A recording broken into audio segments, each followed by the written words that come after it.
As I was moving forward, it seemed to me that he was behaving very suspiciously because he was directly facing me, standing still, as if he were waiting for me. I want to share something that happened to me a few weeks ago. I left work around 12:30 in the morning. As usual, I arrived home feeling very hungry. My wife was already waiting for me with dinner ready, but we realized that we're running out of soda, and I felt very sad. We had run out. The stores near my house were already closed at that hour.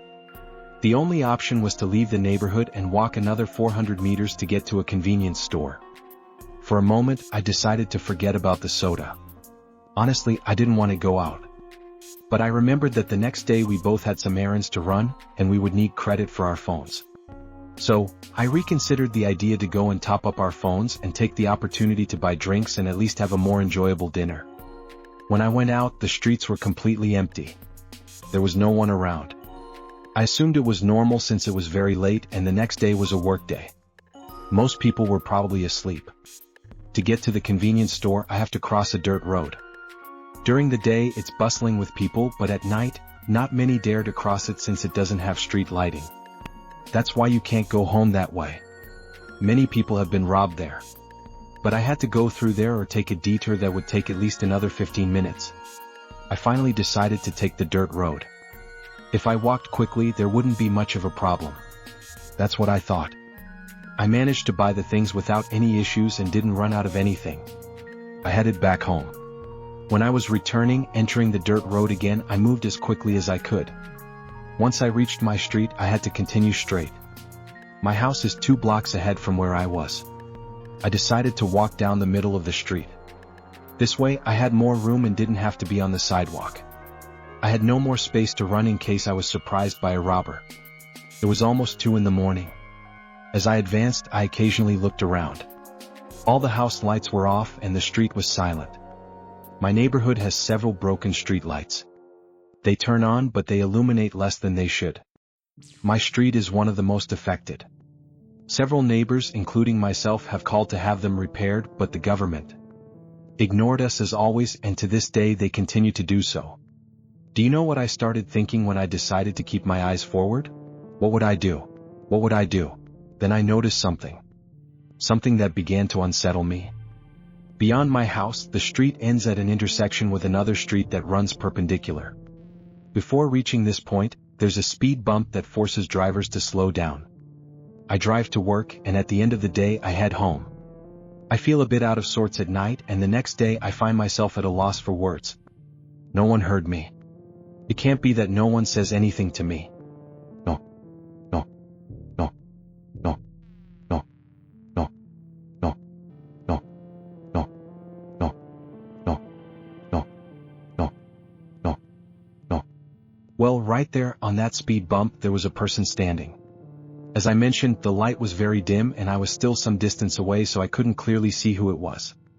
But from what I could observe, their clothing seemed quite unusual. It looked like they were wearing a trench coat, as something seemed to cover their forehead and part of their knees. As I got closer, it seemed to me that they were behaving very suspiciously because they were standing completely still, facing me. It was as if they were waiting for me, watching me walk. Fortunately, I wouldn't have to pass by that person, as my house is located several meters before reaching the end of the street. But still, my instincts told me I might be in danger if I didn't hurry. As I walked, I did the same. I didn't take my eyes off them. At one point, I even doubted whether it was really a person. They didn't move at all. I even thought someone had left a mannequin or something similar as a prank. When I was about 30 meters from my house, that person finally moved. I couldn't see anything. But they did it in such a way that it immediately made me panic. Because they straightened up. They had been hunched over with their head down the whole time. Now they easily stood over 2 meters tall. Then they began to walk towards me. As they did, I saw their trench coat fluttering in an unusual way. Without using their hands, they fully extended it. That's when I realized it wasn't a trench coat. Those were a pair of wings. I know it sounds crazy. But it was like a person. But with wings. They took a few steps and then flew towards me. By then, I was already outside my house. So I started running. Although this was undoubtedly traumatic for me, I didn't leave empty-handed. I was left with nothing. But if not, now I only had one thing to remember. There's something I'm grateful for. I dare say it didn't intend to harm me. I say this because as it got closer to me, it began to gain more and more altitude.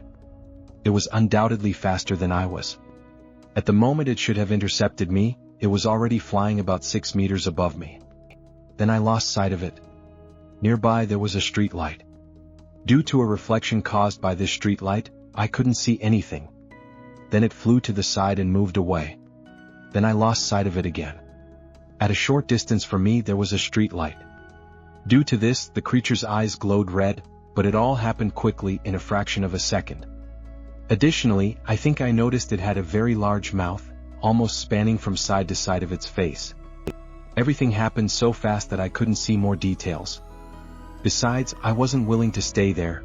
I didn't hesitate for a second to run into my house. Once inside, my wife noticed I was agitated. I didn't tell her anything since she's very nervous. I just said I came running. Personally, I've never heard of anyone seeing anything similar, but it scares me to know that such things exist.